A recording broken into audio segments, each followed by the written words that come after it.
Hi guys, welcome back to channel. இன்றைக்கி நம்ம மீன் தொட்டி கழுவ போகிறோம். ஸோ வாங்க போயிடலாம். என்னடா மீன் தொட்டி கழுவ போகிறேன்னு சொல்லிட்டு சின்ன மீன் கூட விளையாண்டுருக்கு அப்படின்னு கேட்காதீங்க. இந்த மீன் எனக்கு ரொம்ப பிடிக்கும். அதனால தான் சும்மா கையை வச்சு கொஞ்ச நேரம் விளையாண்டுருக்கேன். ஸோ நம்ம தொட்டி கழுவ போயிடுவோம். நம்ம இந்த தொட்டி தான் வந்து கழுவ போகிறோம். பார்த்துக்கோங்க எவ்வளோ அழுக்காக இருக்குன்னு. இதில் கொஞ்சம் மீன்லாம் இருக்குது, கோல்டு மாலிலாம் இருக்குது. ஸோ வாங்க புதுசாக அதை ட்ரை பண்ணலான்னு சொல்லிட்டு இந்த மாதிரி தொட்டியில் டியூப் விட்டு உறிஞ்ச அழுக்கெல்லாம் வந்துடும். நாங்கள் ஆனால் எனக்கு சரி இதெல்லாம் வேலைக்கு ஆகாதுன்னு இதை தூக்கி போட்டு நம்ம எப்பயும் போலே கழுவிடலான்னு சொல்லிட்டு தொட்டியை தூக்கிட்டு போய் வைக்கிறதுக்குள்ளே போதும்னு ஆயிடுச்சு. கையெல்லாம் வந்து இதாகிடுச்சு, ஒரு மாதிரி அச்சு மாதிரி விழுந்துருச்சு. சரி இதெல்லாம் ஒன்றும் இல்லைன்னு சொல்லிட்டு டக்குன்னு கழுவி பொறுமையாக செஞ்சு முடிக்கிறதுக்குள்ளே எவ்வளோ நேரம் ஆயிடுச்சு.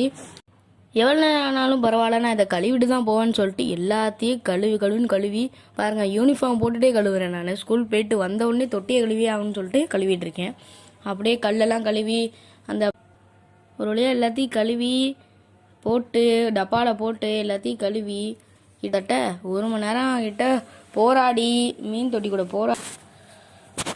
அப்புறம் எல்லாத்தையும் கழுவி அப்புறம் பைப்பெல்லாம் கழுவி இந்த பைப்பு இருக்கும் பாருங்கள், அந்த பைப்பெல்லாம் உள்ளே விட்டு நல்லா கழுவி எல்லாத்தையும் கழுவி அது ஹைடிங் ஸ்பாட் அந்த பைப்பு, அதனால் அது முக்கியமாக நல்லா கழுவணும். ஒரு வழியாக கழுவி முடிச்சுட்டேன் கைஸ். அதுக்கப்புறம் இது தூக்கிட்டு வரதான் மேட்ரு. இது அங்கேருந்து தூக்கிட்டு வந்து தூக்கிட்டு வந்துட்டேன். என்ன வீட்டு தூக்கிட்டு வந்து அது எங்கே இருந்துச்சோ அங்கேயே வச்சாச்சு. இப்போ கல்லுப்பு போட்டுக்கிட்டு இருக்கேன். நல்லா கல்லுப்புலாம் போட்டு ப்ளூ மெடிசன் போடுவேன். இப்போ ப்ளூ மெடிசனை போட்டு அப்படியே பொறுமையாக மீன் ஆட் பண்ணிடலாம். ஸோ ப்ளூ மெடிசன் கரெக்டாக 3 ட்ராப்பு தொட்டிக்கு ஏற்ற மாதிரி ட்ராப் ஊற்றுங்க. அப்புறம் எப்படி மீன்லாம் ரிலீஸ் பண்ண உடனே ஜாலியாக போக ஆரம்பிச்சிருச்சு. ஸோ அடுத்து இந்த குட்டி மீன் தொட்டியை கழுவணுன்னா கமெண்ட்டில் சொல்லுங்கள். Bye bye, take care.